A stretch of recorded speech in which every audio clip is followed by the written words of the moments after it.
आलू मटर गोश्त, और ये हमारे पास आधा किलो आलू मटर का है, और ये हमारे पास 1 पाव गोश्त है चिकन का, और ये हमारे पास टमाटर हैं 2 कटे हुए, एक हमारे पास कटी हुई प्याज है, और ये हमारे पास 1 चम्मच लाल मिर्च की है, 1 चम्मच हमारे पास नमक की है, 2 चम्मच हमारे पास अदरक लहसुन का पेस्ट है, और ये 1 चम्मच हमारे पास कुटा हुआ धनिया है, और ये सफ़ेद ज़ीरा कुटा हुआ 1 चम्मच हमारे पास। दूसरी तरफ हमने ये ऑयल डाल दिया है,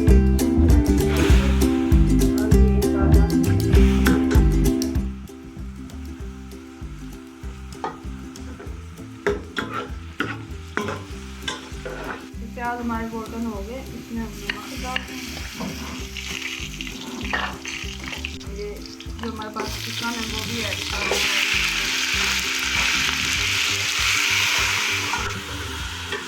जो हमारे पास चिकन था वो हमने डाल दिया, इसके अंदर हम टमाटर ऐड कर देंगे।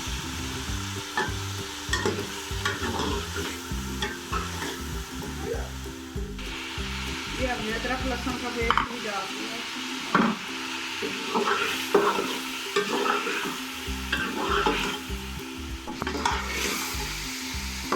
ये जो हमारे पास मसाले हैं अब ये भी हम इसमें डाल देंगे।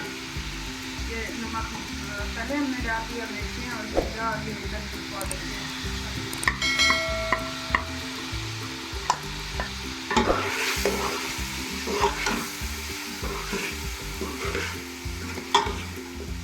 थोड़ा सा इसको मसाले को और इसको भूनेंगे 5 मिनट के लिए तेल डाल के। इसमें हल्का सा पानी का छिट्टा लगाया था, तो मसाला टमाटरों का पानी था उसी में हमने ये 5 मिनट मसाला भून लिया है, और ये देखें अच्छे से मसाला भून चुका है।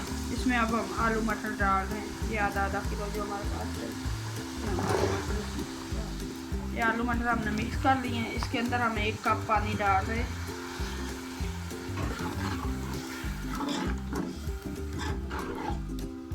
इसको हम 5 मिनट के लिए पकाते हैं। ये देखिए हमारा जो पानी हमने 1 कप डाला था वो खुश्क हो चुका है, ये अच्छे से भून चुके हैं, आलू मटर भी चिकन भी अच्छे से भून गया है। अब हम इसमें पानी डाल रहे हैं, इसमें हम ये पानी अब डाल रहे हैं